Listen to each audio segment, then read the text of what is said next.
Hello, parents, fellow teachers, and possibly students.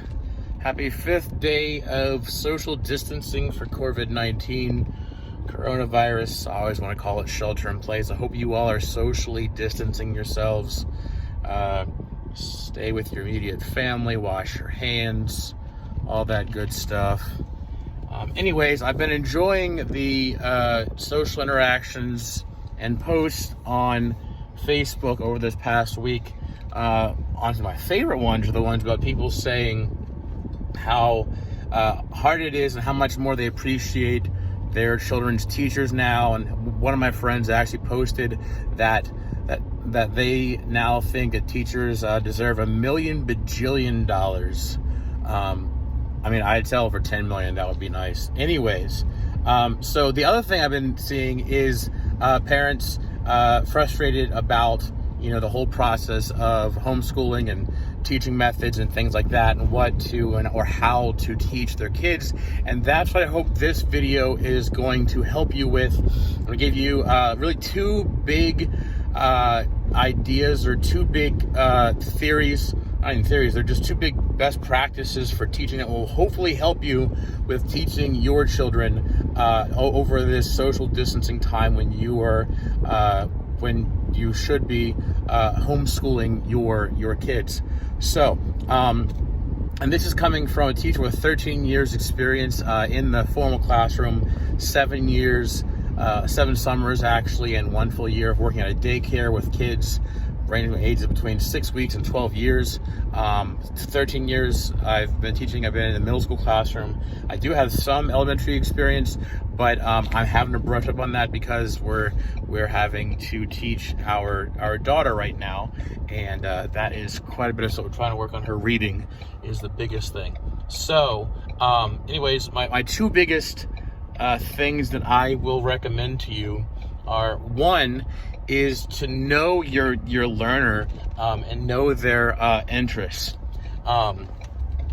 So this year especially, our school has been really driving home the idea and practice of building relationships with our students, which is something that I have always believed in, and it's just a good teaching practice.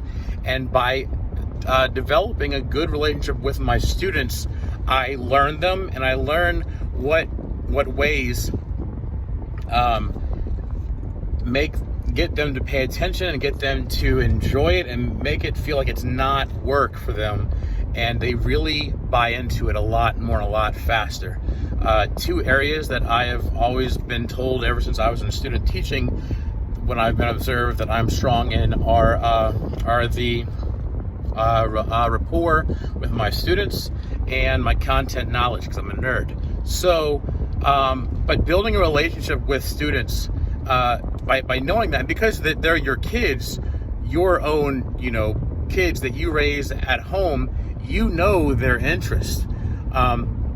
So first thing that I would recommend to parents as being homeschool teachers right now is find out, well, first you probably know what your kids like or what they're interested in, but find ways to make what they're learning about, what you want them to learn about, tie in with something that they are interested in. For example, my daughter loves painting. She loves art. She loves drawing, but she really loves painting. So anything that I can do where she would be painting it or drawing it or using sidewalk chalk outside, she is eating it up, and she pays attention more. It's less tears, less frustration, less hair pulling, and that's just on my part. And this comes from, honestly, it makes me think back to the movie in the early 2000s, late 1990s called Road Trip. Tom Green, Sean William Scott, and quite a few other people. But anyways, towards the end of it, they are on their way back from their road trip, and Sean William Scott has a final in his philosophy class, and this nerdy friend of his, nerdy character, I don't know his name, but he's freaking out to his nerdy friend and says, "Hey, I have this final coming up in philosophy," and his friend says, "Oh, well, I can teach you that." And Sean William Scott says, "How can you teach me that? you don't know philosophy. He's like, I know it a little bit, but I don't have to know it that much. If you know how to reach your learner, I'm paraphrasing a lot, he said, I could teach philosophy to a trained monkey. It's about how to get the point across. So he finds out that Sean William Scott is interested in professional wrestling, and he compares Socrates, or Plato, I think it was Socrates taught Plato, and he compares Socrates to being like the Ed McMahon, I think that's his name, or is that the... Anyways, compares him to like some really big WWF, WWE, the founder of it. And then he starts teaching from there, and Sean William Scott comes back and he aces his final because he found a way to relate it to his student. So that's the number one thing I would recommend, is to find a way to make the content you want to teach, or that you should be teaching, to relate to your child, your learner, your student. Number one tip. It just makes things so much easier. Second thing is, and this is just a bit of advice, this isn't but as a formal classroom teacher, yeah, I have classes of 25 or so, and I spend an hour and a half with each class. And yes, they're in school for technically 7.25 hours or so, 7 hours, somewhere around there. But you are not expected, nor is it a good practice for you to expect your child, your student, your learner to learn and work for 7 hours of a regular day. As a teacher with larger classes, it's kind of like what's called damage control or whatever. Yes, I might do one-on-one instruction with a few kids while the rest of the class is doing more independent work, and that's one of the best practices.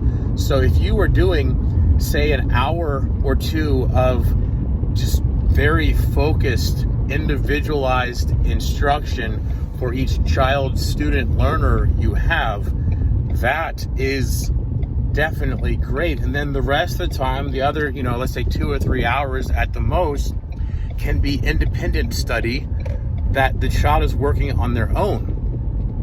You do not need to physically, actively be teaching your child for 5 to 7 hours during the day.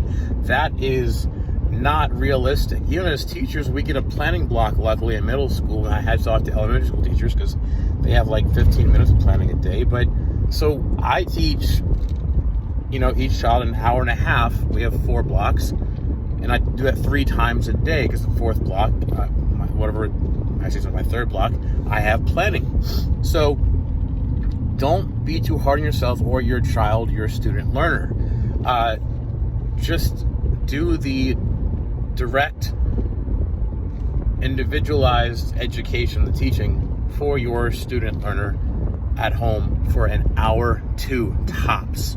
And the rest of the time is independent study. Independent study is ask your child, your student learner, what they're interested in, or what they would feel passionate about. One of my coworkers earlier this week brought up the idea of a passion project when we were on a virtual meeting with our students, trying to find out how they were doing and everything, and keeping up and checking in.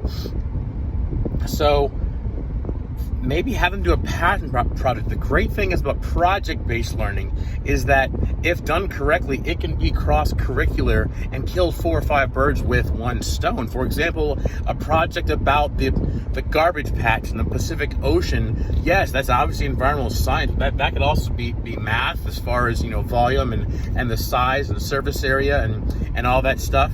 And then it could also be a history, because some of that plastic is 50 years old. How was plastic made 50 years ago? How has the plastic industry changed over 50 years? How have laws changed over 50? There's history there.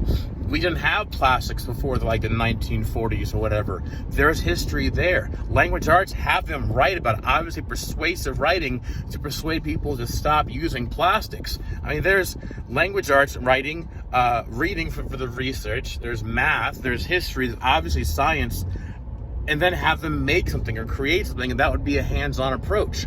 The last biggest bit of advice I would give you, I guess this is my third or fourth bit, is, I don't know, I can't count very well. I think it's like number 3 or 4, is find out what style of learner your child, your student learner is. Older students, 4th, 5th grade and above, might already know, and they can tell you, hey, I'm an auditory learner. Hey, I'm a visual learner. I'm actually an auditory learner. Or, hey, I'm a kinesthetic learner. They might know. If they don't know, it's very easy. You can go to this website and just go on Google and search learning styles inventory. And it's a quick, I think, 20-question multiple choice little Quizlet thing to find out what kind of learner they are. And then those questions ask, how do you like to learn things this way? So if they're at 3rd grade and up, have them take that. If they're younger than that, you might need to just figure them out knowing how they are. So for example, over the past few months, we've been trying to work with our daughter. She's in kindergarten on counting to 100. And so we've been practicing in the car as she's sitting in her back seat, which is right there. And we're trying to practice counting to 100 just by verbally saying it and her hearing it and stuff like that. And just over and over again, and it'll come out tears and frustration and screaming and crying and hair pulling. And that's just on my end once again. And it was so frustrating. And all of a sudden we realized, wait, she's a visual learner. Why are we doing this? This is just frustrating both of us. So what we did and made just all the difference in the world was we printed up a 100 chart, and then we had her point to each number as she was saying it, as she was counting. And because she could see it and point to it, that brought out her visual learner strength, and she's got it now. Well, I saw her week numbers were 13 and 33 for some reason, and it just made all the difference in the world. So find out your child, your student learner's learning style, and make your lessons directed towards that learning style. And that will make a big difference. Auditory learners learn best by things like lecture and listening and just watching and listening to videos. And visual learners obviously do great with videos, do with pointing at things, printing up on pages, pictures, graphs, infographics, things like that.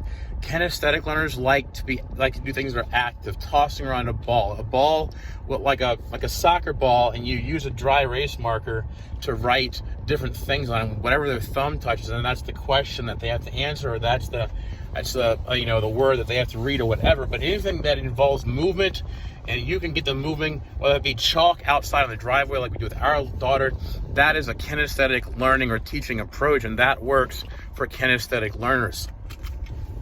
I'm parked now at Walmart. I'm about to go in there, so positive thoughts, positive vibes, and prayers for me as we go into this craziness. So anyways, learning style is a huge key. So to sum it all up, your thought for the day, to wrap it up, to put your hat, thinking caps back on, is 1, know your learner, know their interests, make the lessons tie in with their interests, and it'll be like butter, baby. Second thing is don't make them, or don't expect yourself to teach for 5 to 7 hours a day. An hour to 2 hours tops. An hour is great, and then the rest of the time is independent study, possible passion project, cross-curricular ideas. And then the third thing, I guess it's 3, I might be forgetting, I don't know, but is learning styles. Find their learning style. All those things, hopefully make it easy. If you have any questions or comments, just post them down below. I'm here to help. Just stay good, stay socially distanced, keep washing your hands, be nice to each other, and keep learning. Bye.